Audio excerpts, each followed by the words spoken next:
सूची वन को सूची टू से सम्मिलित कीजिए। सूची वन को सूची टू से सम्मिलित कीजिए। नीचे दिए गुरु में सही उत्तर का चयन कीजिए। पहला सूची वन सूची टू, यह दक्षिण भारत के समुद्रगुप्त के समकालीन नरेश है, उनके राज्य हैं।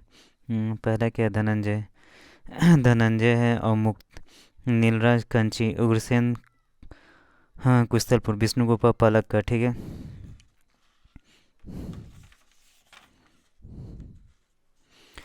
अब यहाँ पे दक्षिण भारत के समुद्र के समकालीन नरेश और उनके राज। धनंजय की बात करते तो धनंजय की बात करते तो कुशलपुर। नीलराज की बात करते तो अवमुक्त, नीलराज की बात करते तो अवमुक्त। उग्रसेन की बात करते तो पलक्क, उग्रसेन की बात करते तो पलक्क। विष्णुगोपा की बात करते तो काची। अब 16 की बात करते थे। दिल्ली के कुव्वत अल इस्लाम मस्जिद के प्रांगण में, दिल्ली के कुव्वत अल इस्लाम मस्जिद के प्रांगण में उन्नत प्रसिद्ध लोह स्तंभ किसकी कृति है? तो ये आंसर क्या हुआ? चंद्र की कृति है। दिल्ली के कुव्वत अल इस्लाम मस्जिद के प्रांगण में उन्नत प्रसिद्ध लोह स्तंभ किसकी स्मृति है? तो चंद्र की स्मृति है।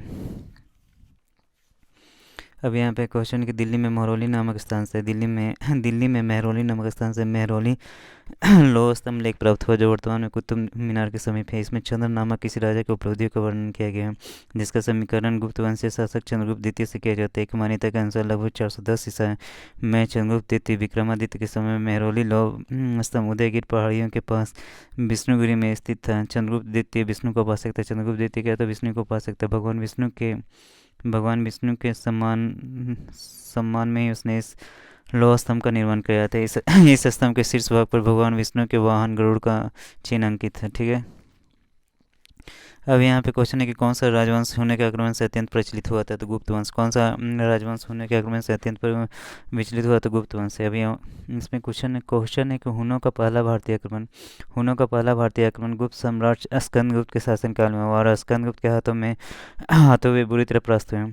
यह आक्रमण एक धावा मात्र रहा, और देश के ऊपर इसका कोई तत्कालिक प्रभाव नहीं पड़ा, किंतु परोक्ष रूप से इसने गुप्त साम्राज्य के पतन की गति तेज कर दिया।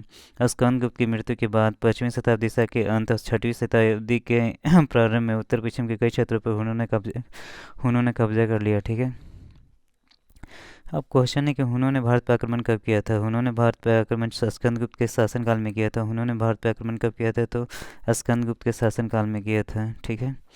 अब निम्नलिखित में से किस गुप्त शासक ने हुनों पर विजय प्राप्त की थी? तो स्कंदगुप्त ने की थी। ये यूपीपीसीएस स्पेशल मेंस 2004 का क्वेश्चन है कि निम्नलिखित में से किस गुप्त शासक ने हुनों पर विजय प्राप्त की थी?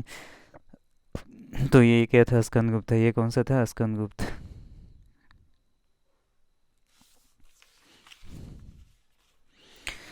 सेम चीज़ बीपी यूपीपीसीएस मेंस में, यूपीपीसीएस प्री में, फिर उसके बाद बीपीएससी प्रीमियम पूछा गया। गुप्त सम्राट जिसने हुनों को पराजित किया है वो कौन था? तो स्कंदगुप्त था। गुप्त सम्राट जिसने हुनों को पराजित किया है वो कौन था? स्कंदगुप्त। अब इसमें मेन क्या हो जाता है कि लोगों के बीच में स्कंदगुप्त और समुद्रगुप्त ये लोग इसमें आ जा ये हो जाता है कि आंसर स्कंदगुप्त होगा कि समुद्रगुप्त होगा, लेकिन ये आंसर क्या है? गुप्त सम्राट जिसने हुनों को पराजित किया था। हुन को पराजित किसने किया था? स्कंदगुप्त ने किया था। हुन को पराजित किसने किया था? तो स्कंदगुप्त, ठीक है। फिर ये क्वेश्चन यूपी लोअर प्री 2015 का क्वेश्चन है कि इनमें से किस गुप्त शासक ने हुनों को पराजित किया था? तो ये क्या है? स्कंदगुप्त। इनमें से किस गुप्त शासक ने हुनों को पराजित किया था? तो किसने किया था? स्कंदगुप्त। ये यूपी लोअर प्री 2015 का क्वेश्चन है। अब क्वेश्चन है 22, किस अभिलेख से ज्ञात होता है कि स्कंदगुप्त ने हुनों को पराजित किया था? किस अभिलेख से ज्ञात होता है कि स्कंदगुप्त ने हुनों को पराजित किया था? तो अब स्कंदगुप्त भीतरी स्तंभ अभिलेख से ज्ञात होता है कि स्कंदगुप्त ने हुनों को पराजित किया था। अब इसका कोई ये क्या है कि यहाँ उत्तर प्रदेश के गाजीपुर जिले में सैदपुर तहसील में भीतरी नामक स्थान से भीतरी स्तंभ लेख मिलता है। उत्तर प्रदेश के गाजीपुर जिले में सैदपुर तहसील में भीतरी नामक स्थान से भीतरी स्तंभ लेख मिलता है। इसमें पुष्यमित्रों और हुनों के साथ स्कंदगुप्त के युद्ध का वर्णन मिलता है। उल्लेखनीय है कि हुनों का पहला भारतीय आक्रमण गुप्त सम्राट स्कंदगुप्त के शासनकाल में हुआ, जिसमें वह स्कंदगुप्त से बुरी तरह पराजित हो गए थे, ठीक है। अब यहाँ क्वेश्चन है कि गुप्त साम्राज्य के पतन के विभिन्न कारण थे। गुप्त साम्राज्य के पतन के विभिन्न कारण थे। निम्नलिखित कथनों में से कौन सा कारक सही नहीं था? तो ये अरब आक्रमण, हुन आक्रमण से गुप्त साम्राज्य कमजोर हो गया था। प्रशासन का सामंतीय ढांचा था, जिससे भी वो यहाँ सामंतीय ढांचा होने के कारण यहाँ पे गुप्त शासन में कोई केंद्रीय व्यवस्था नहीं थी। केंद्र यहाँ पे इतना सुदृढ़ नहीं था। ज़्यादा मौर्य जो वंश में जितना ज़्यादा केंद्रीय व्यवस्था सुदृढ़ था, यहाँ पे नहीं था। प्रशासन को यहाँ मतलब प्रशासन पे उतना अधिकार नहीं था। प्रशासन यहाँ स्वतंत्र रूप से था, इसलिए गुप्त साम्राज्य गुप्त साम्राज्य के पतन का ये भी कारण हो सकता है। उत्तरावर्ती गुप्तों का बौद्ध धर्म स्वीकार करना। बौद्ध धर्म स्वीकार करने के लिए उन्होंने अहिंसा को अपना परम धर्म माना, जिसके चलते वो लोग कमज़ोर होते गए। अरब आक्रमण, उस समय अरब आक्रमण, अगर इंडिया में अरब आक्रमण करीब 700 ईसा पूर्व में हुआ था। 700 ईस्वी में हुआ था, ईसा पूर्व नहीं, 700 ईस्वी में हुआ था, ठीक है। तो यहाँ क्या है कि गुप्त साम्राज्य में पतन के प्रश्नगत कारणों से अरबों का भारत पर आक्रमण इसके लिए उत्तरदायी नहीं था। भारत पर आक्रमण गुप्त के पतन के बहुत बाद पूर्व मध्यकाल में हुआ था। अब यहाँ शक विजेता किसे कहा जाता है? तो चंद्रगुप्त द्वितीय को शक विजेता कहा जाता है। इसी के चलते इन्हें चंद्रगुप्त द्वितीय ने अपना उपाधि शकारी का नाम से भी प्रसिद्ध है ये, ठीक है। तो यहाँ गुप्त सम्राट, ये गुप्त सम्राट है चंद्रगुप्त द्वितीय। गुप्त सम्राट चंद्रगुप्त द्वितीय विक्रमादित्य को शक विजेता कहा गया है। जो पश्चिम भारत के अंतिम शक राजा थे रुद्रसिंह तृतीय। पश्चिम भारत के अंतिम जो शक राजा थे रुद्रसिंह तृतीय को चंद्रगुप्त द्वितीय विक्रमादित्य ने 5वीं सदी के प्रथम दशक में परास्त कर पश्चिमी भारत में शक सत्ता का उन्मूलन किया था। शक सत्ता का उन्मूलन किया था। शकों को हराने के कारण चंद्रगुप्त विक्रमादित्य को एक नई उपाधि मिली थी, जिसे क्या कहा जाता था? शकारी कहा जाता था, जिसे शकारी कहा जाता था, ठीक है। उसने इस उपलक्ष्य में चांदी के सिक्के भी चलाए। अब यहाँ क्वेश्चन है कि रजत सिक्के जारी करने वाला प्रथम गुप्त शासक कौन था? तो चंद्रगुप्त द्वितीय था। रजत सिक्के जारी करने वाला प्रथम गुप्त शासक कौन था? चंद्रगुप्त द्वितीय था। तो यहाँ रजत सिक्के जारी करने वाला प्रथम गुप्त शासक चंद्रगुप्त द्वितीय, जिनका नाम विक्रमादित्य था, जिसको गुप्त काल में रुपये, चांदी के सिक्के को क्या कहा गया? रुपये कहा गया। और सोने के सिक्कों को क्या कहा गया? दिनार कहा गया। चंद्रगुप्त द्वितीय ने शक मुद्राओं के ही अनुकरण पर रजत मुद्राओं का उत्कीर्णन कराया। ये इस प्रकार विकल्प सी सही है, ठीक है। अब यहाँ क्वेश्चन के प्रसिद्ध चीनी यात्री फाहियान ने किसके शासनकाल में भारत की यात्रा की? तो चंद्रगुप्त द्वितीय।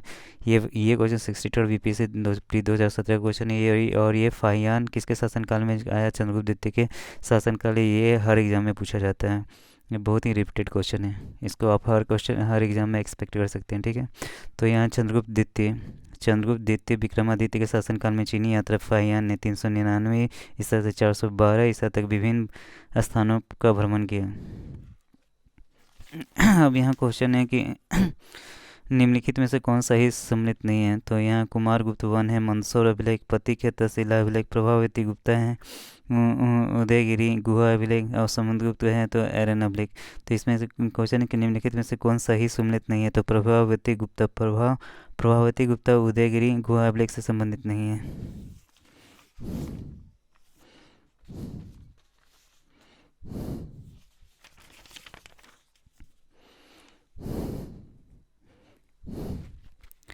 अब सही सुमेलियन इस प्रकार है कि कुमारगुप्त प्रथम क्या है? मंसूर अभिलेख से संबंधित है। कुमारगुप्त प्रथम मंसूर अभिलेख से संबंधित है। पथिक तहसीला से है। पथिक क्या है? तहसीला अभिलेख से संबंधित है। ये भी क्वेश्चन बहुत बार पूछा जाता है कि पथिक तहसीला अभिलेख से। चंद्रगुप्त द्वितीय उदयगिरी गुहा अभिलेख से चंद्रगुप्त द्वितीय संबंधित है। और समुद्रगुप्त से क्या है? एरन अभिलेख है। समुद्रगुप्त से क्या है? एरन अभिलेख है। समुद्रगुप्त से क्या है? एरन अभिलेख है।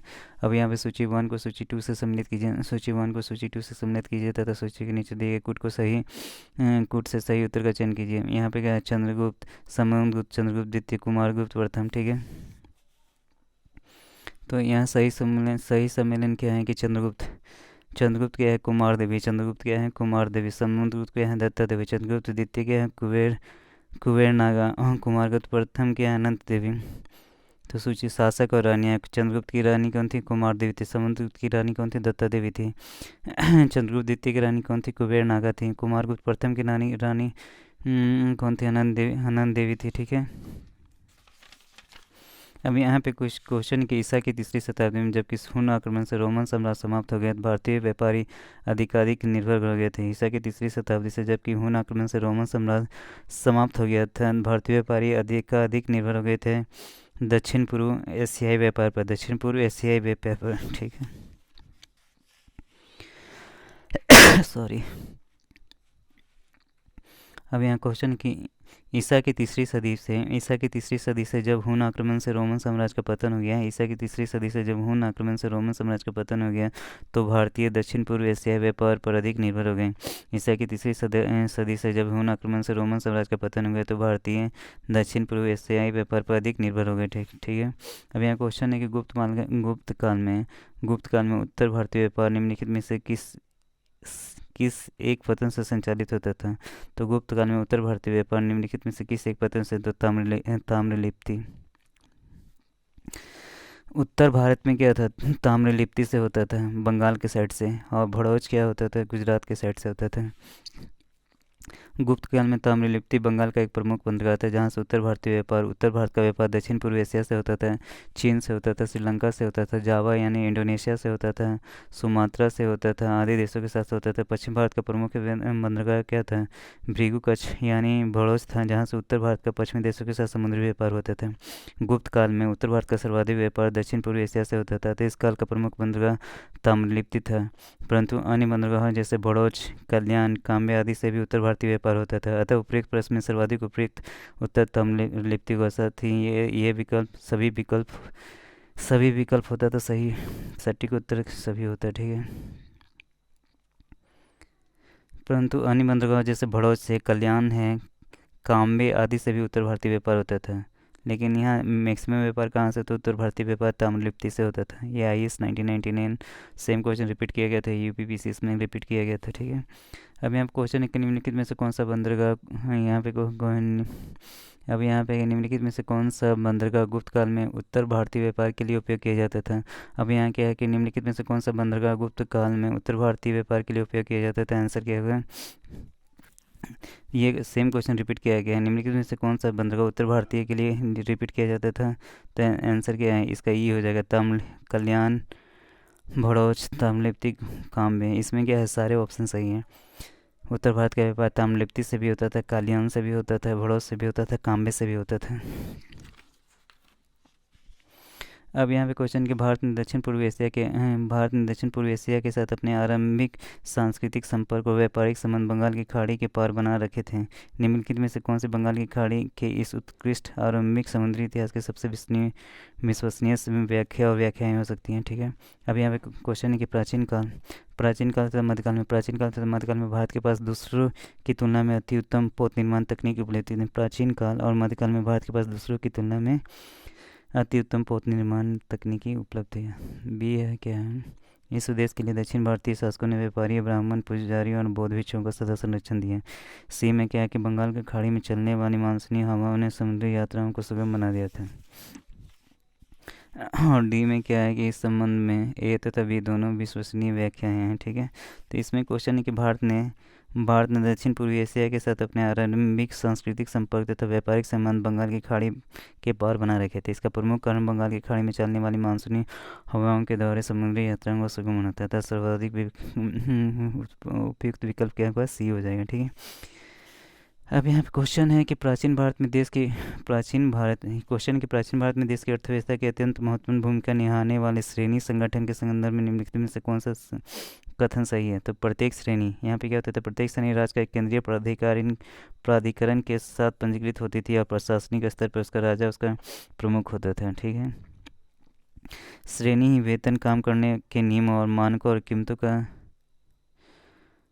सुनिश्चित करते थे। अब श्रेणी का अपने सदस्यों पर न्यायिक अधिकार होता था। तो यहाँ पे आंसर क्या होगा, सी हो जाएगा, यानी केवल 2 और 3। यहाँ पे क्वेश्चन है कि प्राचीन भारत की अर्थव्यवस्था में श्रेणियों का विशेष महत्व था। ये संगठन व्यापारियों के द्वारा उनके व्यापार के समुचित संचालन के लिए स्थापित किए जाते थे। ये श्रेणी जो होते थे, ये संगठन व्यापारियों के द्वारा उनके व्यापार को समुचित संगठन के लिए स्थापित किए जाते थे। श्रेणियों को अपने सदस्यों पर न्यायिक अधिकार होता था तथा श्रेणियों के द्वारा ही सदस्यों के वेतन, काम करने के नियम, मानकों और कीमतों का निर्धारण किया जाता था। प्रत्येक श्रेणी का अपना एक प्रमुख होता था। राजा का श्रेणी के संचालन में कोई हस्तक्षेप नहीं होता था। इसलिए ऑप्शन ए गलत हो जाता है। श्रेणी अपने नियम स्वयं बनाती थी। स्थानीय प्रशासन में भी श्रेणियों को काफ़ी महत्व था। अब यहाँ पर 34 की बात करते हैं। तो गुप्त काल में गुप्त काल में गुजरात, बंगाल, दक्कन एवं तमिल राष्ट्र में स्थित केंद्र किससे संबंधित है? तो वह वस्त्र उत्पादन से थे। गुप्त काल में गुजरात, बंगाल, दक्कन एवं तमिल राष्ट्र में स्थित केंद्र किससे संबंधित थे? तो ये क्या होगा? वस्त्र उत्पादन से संबंधित है। तो ये क्वेश्चन है कि गुप्त काल में गुजरात, बंगाल, दक्कन एवं तमिलनाडु वस्त्र उत्पादन के लिए प्रसिद्ध है। तो विकल्प है सही उत्तर है। वस्त्र उद्योग गुप्त काल का प्रमुख उद्योग था। ठीक है। अब यहाँ क्वेश्चन के विशाख दत्त के प्राचीन नाटक प्राचीन भारतीय नाटक मुद्रा राक्षस की विषय वस्तु है। पहला कि प्राचीन हिंदू जनश्रुतियों के देवताओं और राष्ट्र के बीच संघर्ष के बारे में। बी क्या है कि एक आर्य राजकुमार और एक केवली महिला की प्रेम कथा के बारे में। सी है कि दो आर्य कबीलों के बीच सत्ता के संघर्ष की कथा के बारे में। डी क्या है चंद्रगुप्त मौर्य के समय में राज दरबार के दूरभी संधियों के बारे में। तो आंसर क्या होगा? ये IAS प्री 2002 का क्वेश्चन है कि विशाखादत्त के प्राचीन नाट्य मुद्रा राशि की विषय वस्तु क्या है? कि चंद्रगुप्त मौर्य के समय में राज दरबार में जो दूरभी संधि होती थी उनके बारे में था। डॉक्टर के पी जायसवाल ने विशाखादत्त को चंद्रगुप्त मौर्य का समकालीन बताया। विशाखादत्त को चंद्रगुप्त मौर्य का समकालीन बताया। उनके नाटक मुद्रा राक्षस से चंद्रगुप्त मौर्य के कृत्यों पर प्रकाश पड़ता है। इसमें चंद्रगुप्त मौर्य के समय में राज दरबार में जो षड्यंत्र होता था उसका वर्णन है। ठीक है। अब यहाँ पे क्वेश्चन है कि निम्नलिखित में से कौन गुप्त काल में अपनी आर्य विज्ञान विषय की रचना के लिए जाना जाता है? तो सौमिल है, सौनक है, सुदरक है और सुश्रुत है। तो ये स्प्री 1996 का क्वेश्चन है। तो सुश्रुत शल्यक्रिया का जनक कहा जाता है। यहाँ पे जो सुश्रुत है शल्यक्रिया का मतलब ऑपरेशन जो होता है उसका जनक हुई। ऑपरेशन जो मानव शरीर का किया जाता है उसके जनक थे। शल्यक्रिया का जनक कहा जाता है। ये काशी के रहने वाले थे। ये कहाँ के रहने वाले थे? काशी के रहने वाले थे। इनका लगभग 600 ईसा पूर्व माना जाता है। यहाँ पे जो सोनक है ऋग्वैदिक कालीन ऋषि थे। सोनक क्या थे? ऋग्वेद कालीन ऋषि थे। शूद्रक गुप्त कालीन नाटककार साहित्यकार थे। सौमिल गुप्त कालीन नाटककार है जिसे कालिदास ने भास और कविपुत्र के साथ याद किया है। इस पर गुप्त काल में औषधि के क्षेत्र में उपयुक्त में से किसी ने कार्य नहीं किया है।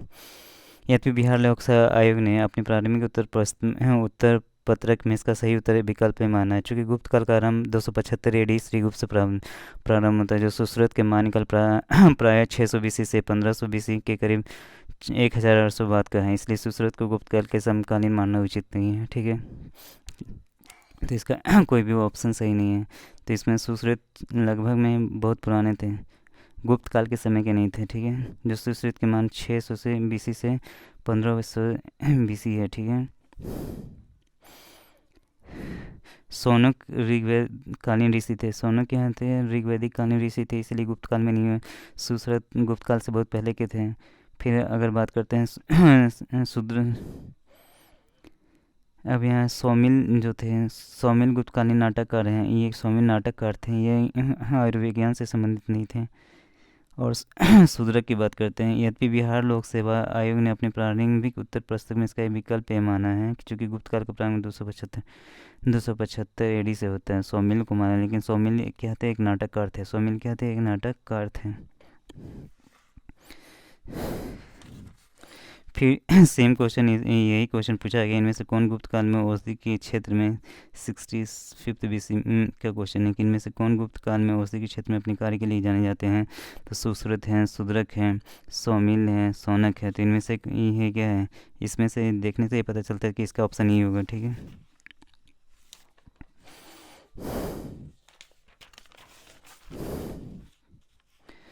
अब यहाँ पे क्वेश्चन है कि उपयुक्त प्रश्न की व्याख्या देखी। ज्ञातव्य है कि बिहार लोक सेवा आयोग ने अपने अंतिम उत्तर पत्रक में इस प्रश्न का सही उत्तर विकल्प ए माना है। ठीक है। अब यहाँ पे 38 में कि निम्नलिखित में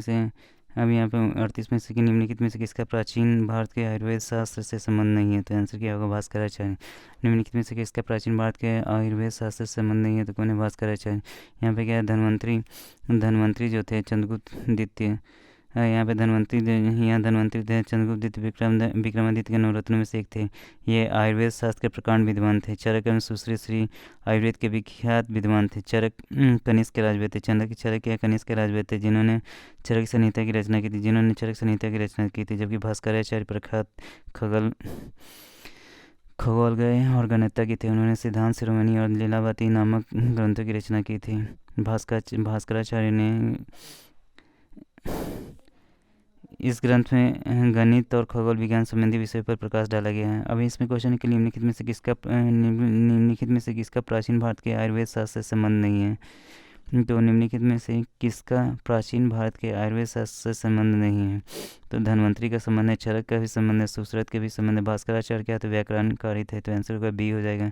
ठीक है, भास्कर। अब यहाँ पे लीलावती के लेखक कौन है? लीलावती के लेखक कौन है? तो भास्कराचार्य। लीलावती के लेखक कौन है? भास्कराचार्य।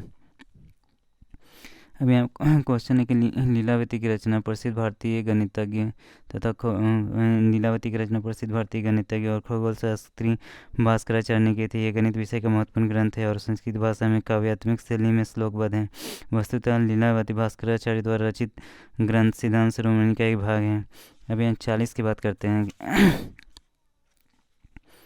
40 की भी बात करते हैं तो प्राचीन कालीन भारत में भी वैज्ञानिक प्रगति के संदर्भ में निम्नलिखित में से कौन सा कथन सही है। तो यहाँ क्वेश्चन की प्रथम सती इसमें विभिन्न प्रकार के विशिष्ट सल औजारों का उपयोग आम था। तीसरी सती ईस्वी के आरंभ में मानव शरीर के अतिरिक्त अंगों का प्रत्यारोपण शुरू हो गया था। अब तीसरा है कि 5वीं सती ईस्वी ने कोण में जया का सिद्धांत ज्ञात था। 7वीं ईस्वी में चक्रीय चतुर्भुज का सिद्धांत ज्ञात था। तो इसका आंसर क्या होगा? इसका आंसर क्या होगा? सी हो जाएगा। ठीक है, 5वीं सदी ईस्वी में कोण के जया का सिद्धांत ज्ञात था, ये गलत है। यहाँ क्वेश्चन है कि प्राचीन काल वैज्ञानिक प्रगति के संदर्भ में उल्लेखनीय रहा है। इस काल में प्रथम शताब्दी ईस्वी तक शल्य क्रिया के काम में आने वाले विभिन्न प्रकार के उपकरणों का उपयोग होता था, किंतु उस काल या उसके बाद अंग प्रत्यारोपण संभव नहीं हो सका था। गुप्त काल में गणित के क्षेत्र में अभी गुप्त काल की बात करते हैं तो गुप्त काल में गणित के क्षेत्र में उल्लेखनीय प्रगति हुई थी। 5वीं शताब्दी तक भारत में त्रिकोणमिति में जया, कोजया और उत्क्रम जया के सिद्धांत ज्ञात हो चुके थे। सूर्य सिद्धांत और आर्यभट्ट में इसका उल्लेख है 7वीं शताब्दी में।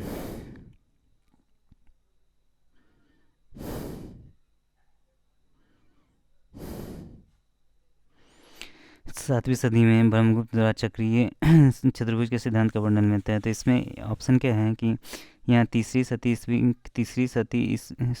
ईस्वी के आरंभ में मानव शरीर के आंतरिक अंगों का प्रत्यारोपण हो चुका था, ये गलत है। ठीक है, बी गलत है।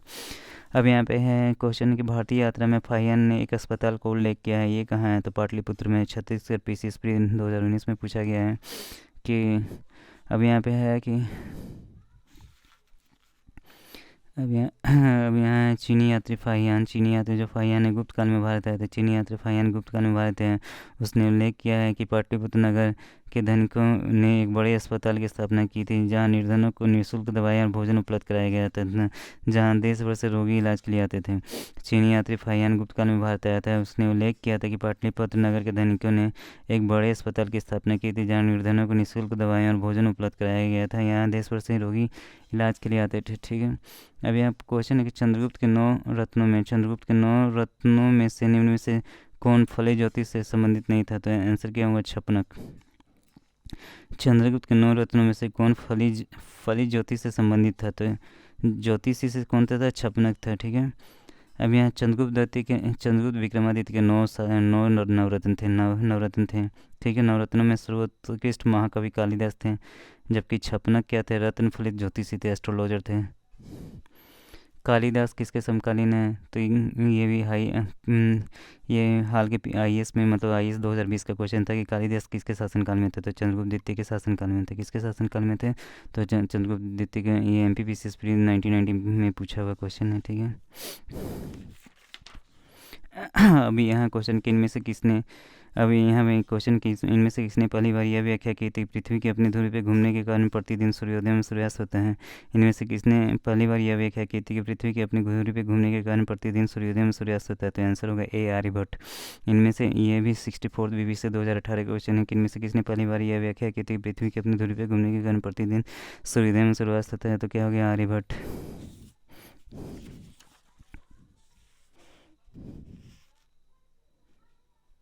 यहाँ पे क्या है कि आर्यभट्ट गुप्त काल के प्रसिद्ध गणितज्ञ थे। आर्यभट्ट गुप्त काल के प्रसिद्ध गणितज्ञ थे। अब इनकी प्रमुख कृति आर्यभट्ट है। इनकी प्रमुख कृति क्या है? आर्यभट्ट है। इन्होंने गणित के विविध नियमों का प्रतिपादन किया और सर्वप्रथम यह खोज की कि पृथ्वी अपनी धुरी के चारों ओर परिभ्रमण करती है।